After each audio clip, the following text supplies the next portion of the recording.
أعوذ بالله من الشيطان الرجيم بسم الله الرحمن الرحيم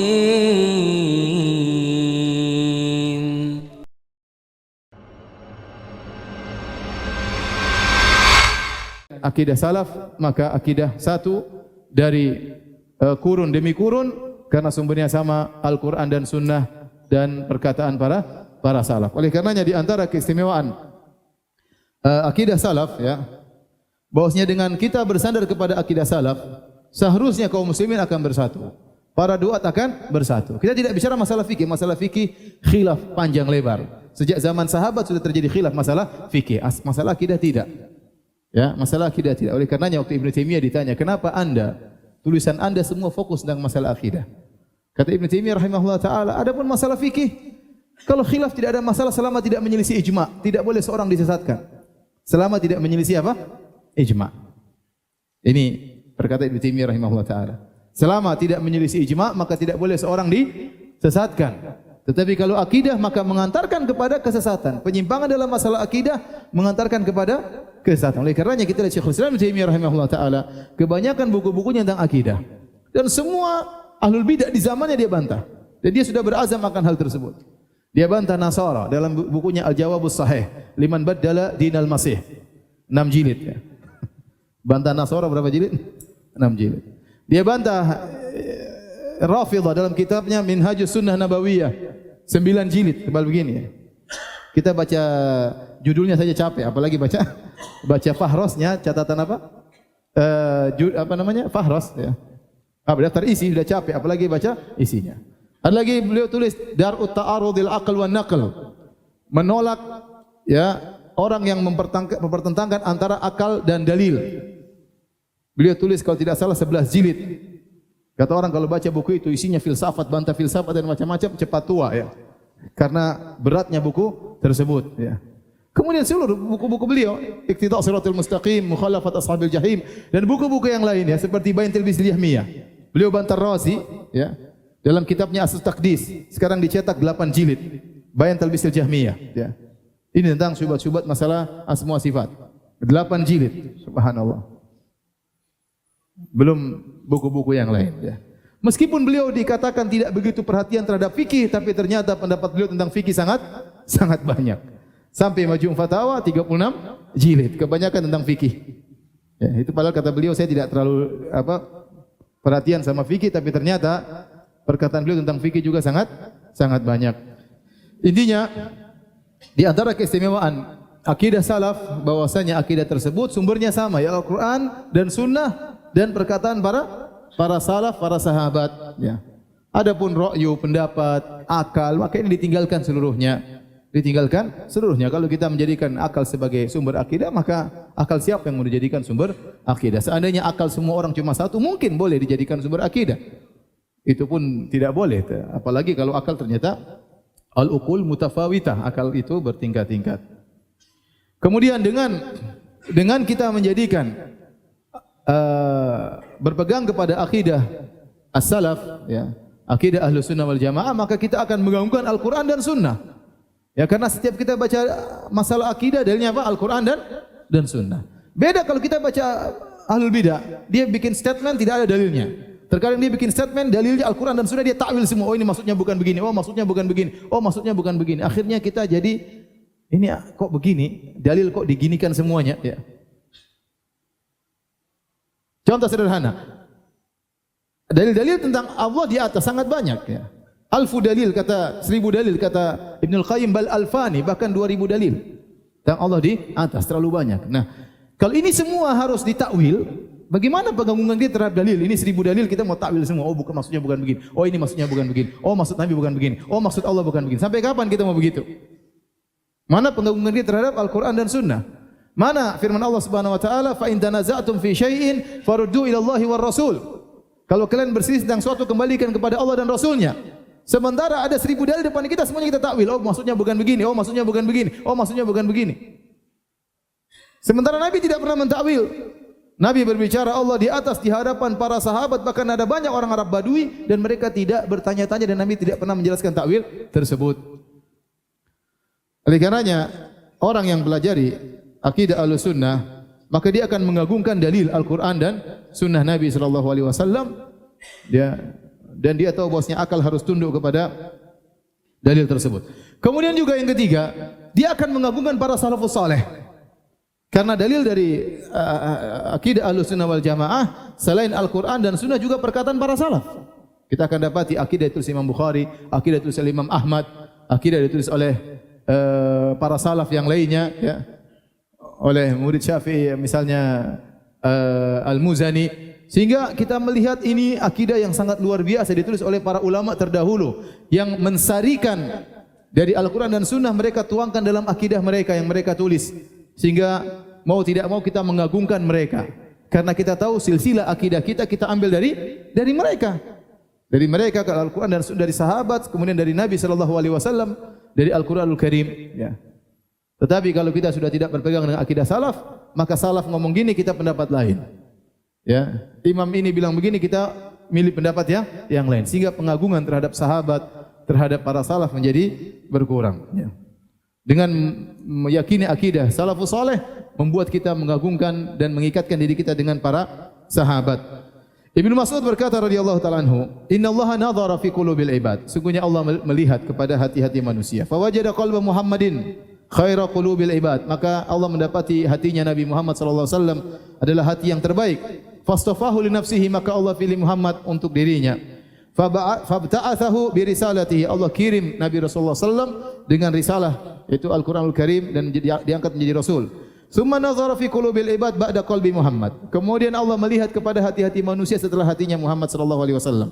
Fa wajada quluba ashabihi khaira qulubil ibad. Maka Allah mendapati hati-hati para sahabatlah hati-hati yang terbaik. Faja'alahum muzara'a nabiyyi, maka Allah menjadikan mereka penolong-penolong nabinya, para sahabat. Yuqatiluna ala dinihi, dan mereka berperang membela agama Muhammad sallallahu alaihi wasallam.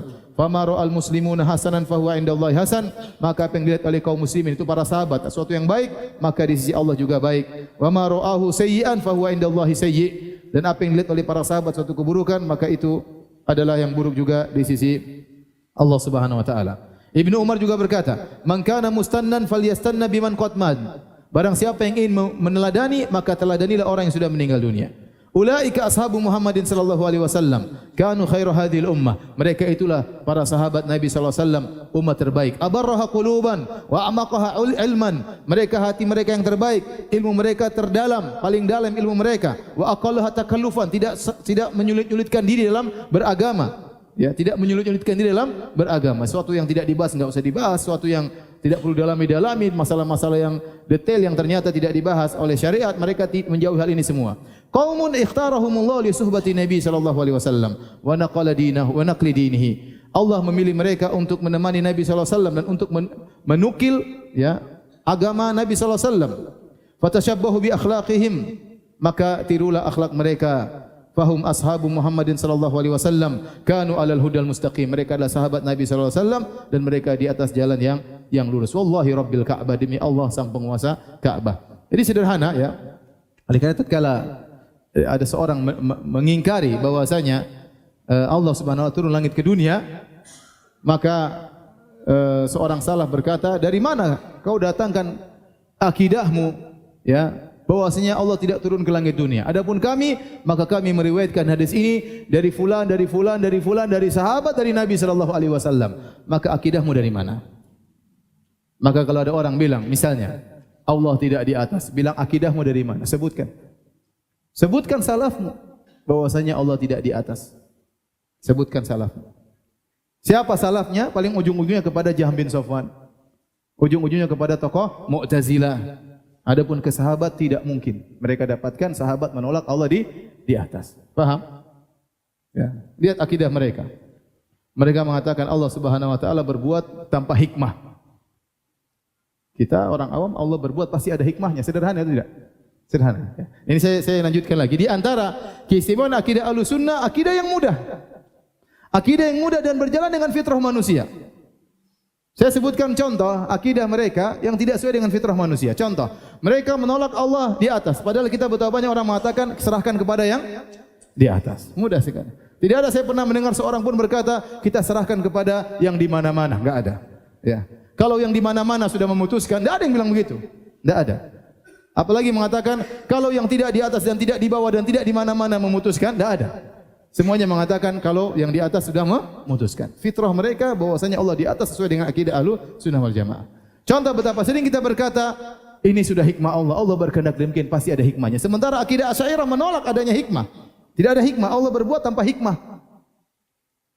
Bagaimana? Karena itu akal mereka membawa mereka untuk meyakini hal tersebut. Tetapi kenyataannya masyarakat awam mereka tidak menerima hal ini. Betapa banyak orang berkata, ini hikmah dari Allah Subhanahu wa taala. Paham? Ini akidah Ahlussunnah. Mudah atau tidak? Mudah. Allah berbuat ada hikmahnya, selesai. Kalau mereka Allah berbuat ada hikmahnya, berarti Allah ada keperluan. Kalau ada keperluan berarti bukan Tuhan. Tuhan tidak boleh punya keperluan. Kena syubhat ente. Maksud saya, mereka terlalu banyak syubhat sehingga mereka akhirnya menelurkan pernyataan-pernyataan yang tidak logis. Yang tidak logis. Kita mudah kita mengatakan Allah berbuat ada hikmahnya enggak? Bahkan kita bilang tidak ada satupun perbuatan Allah kecuali pasti ada hikmahnya. Mereka tidak bisa. Contoh, kita akidah Ahlussunnah mengatakan Allah mencintai dan Allah dicintai. Dalam banyak ayat Allah mengatakan wallahu yuhibbus sabirin. Allah mencintai orang yang sabar. Wallahu yuhibbul muttaqin. Allah mencintai orang-orang yang bertakwa. Ya, terlalu banyak ayat seperti itu. Ya, fasawfa ya'tillahu biqaumin yuhibbuhum wa yuhibbuna. Allah akan mendatangkan suatu kaum yang Allah mencintai mereka dan mereka mencintai Allah. Dan banyak dalam hadis juga demikian, Allah mencintai si fulan mencintai Allah, banyak sekali.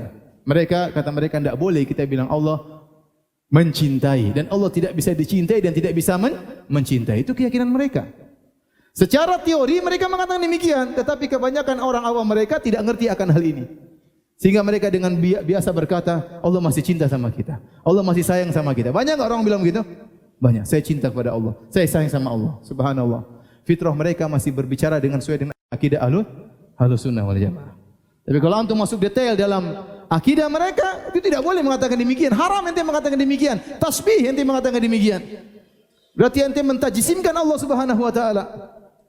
Tidak boleh kita bilang Allah mencintai apalagi Allah dicintai, dua-duanya tidak boleh. Kalau mencintai maksudnya Allah menghendaki kebaikan bagi sang hamba. Diputar dulu. Ya. Repot. Contoh mereka mengatakan Allah Subhanahu wa taala di hari kiamat bisa dilihat, tetapi tidak ada arahnya. Kalau kita kan lihat ke depan, lihat ke atas, lihat yang namanya lihat pasti berhadap-hadapan, ya tidak? Kata mereka di hari kiamat kelak Allah dilihat tapi tidak ala wajhil muqabalah, tidak berhadap-hadapan. Terus gimana cara melihat? Melihat ya pasti depan mata, ya enggak?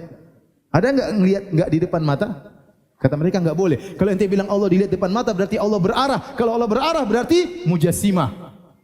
Orang suruh mikir gitu enggak masuk akal. Ini maksudnya gimana? Kita bisa lihat Allah pada hari kiamat tapi tidak di arah, tidak di depan mata. Terus gimana cara melihat? Ya. Ini akidah mereka. Nanti masalah takdir mereka lagi namanya al-kasb.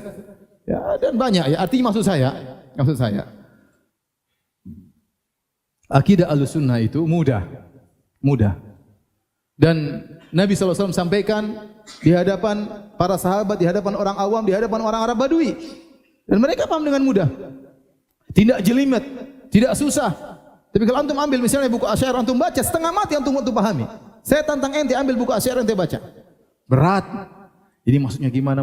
Sampai ada seorang ustaz yang disebutkan dalam buku mereka menyimpulkan, kata mereka, sungguhnya Allah itu yasma'ul mubsarat wa yubsirul masmu'at. Artinya bahasa Indonesia, sungguhnya Allah itu melihat yang didengar dan Allah mendengar yang dilihat. Antum paham enggak? Ini sampai. Kenapa? Karena mereka mentakwil sifat melihat dengan ilmu. Kata mereka Allah mendengar yang dilihat, maksudnya Allah mengetahui yang dilihat. Dan Allah melihat yang didengar, maksudnya Allah mengetahui yang didengar. Mereka takwil. Tidak ada namanya melihat, tidak ada namanya mendengar. Melihat maksudnya mengilmui, mendengar maksudnya mengilmui. Maka mereka bilang, boleh kita mengatakan innallaha yasma'ul mubsarat, sungguhnya Allah mendengar apa yang dilihat, wa yubsirul masmu'at, dan Allah melihat apa yang didengar. Kira-kira ini menghina Allah tadi. Itu mereka sampai dan itu waktu saya ke salah satu kota di luar Indonesia, ya, sampai ada yang cerita sama saya, Ustadz kita dengar ceramah seperti itu dan ini ada dalam buku mereka. Ini sulit mau kita Mau kita cerna ini maksudnya bagaimana? Ya. Apakah Nabi pernah mengajarkan demikian? Apakah Nabi pernah bilang sama sahabat, wahai para sahabat, sungguhnya Allah Maha mendengar apa yang kalian lihat. Sungguhnya Allah Maha melihat apa yang kalian dengar. Apa Nabi pernah ngomong gitu? Sederhana. Allah melihat apa yang dilihat, Allah mendengar apa yang didengar. Mudah atau tidak? Mudah. Demikianlah akidah Ahlus Sunnah wal Jamaah, mudah untuk dipahami. Cuma saya katakan, kebanyakan orang-orang berafiliasi kepada mazhab Asy'ariyah, mereka tidak paham akidah Asy'ariyah. Mereka tidak paham akidah Asy'ariyah. Tadi saya katakan, fitrah mereka masih lurus. Akidah Asy'ariyah mengatakan bahwasanya Al-Qur'an itu bukan firman Allah. Al-Quran itu bukan lafalnya dari Allah. Allah berbicara tanpa suara, tanpa huruf. Ini perkataan mereka.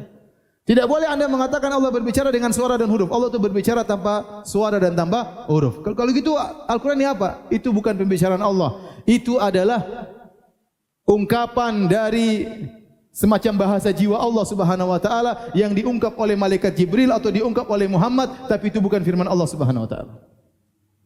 Antum bingung atau tidak? Bingung kan ya? Sementara orang awam mereka sangat mudah. Allah berfirman. Allah sudah bilang dalam Al-Quran. Sangat mudah mereka mengatakan demikian. Padahal kalau kita masuk dalam detail akidah mereka, tidak boleh ngomong demikian. Makanya saya bilang di antara rahmat Allah kepada orang-orang yang banyak di tanah air yang ngaku bermadzhab Asy'ariyah, mereka tidak paham akidah Asy'ariyah. Alhamdulillah. Kalau mereka paham dengan benar dan mereka konsekuensi dengan perkataan mereka, susah. Bahkan ada di antara mereka yang merasa paham, ternyata mereka tidak konsekuen dengan apa yang mereka yakini. Mereka tidak konsekuen dengan apa yang mereka yakini. Betapa sering mereka mengatakan, pasti ada hikmahnya. Pasti ada hikmahnya. Katanya tidak ada hikmah. Baik. A'udzu billahi minasy syaithanir rajim. Bismillahirrahmanirrahim.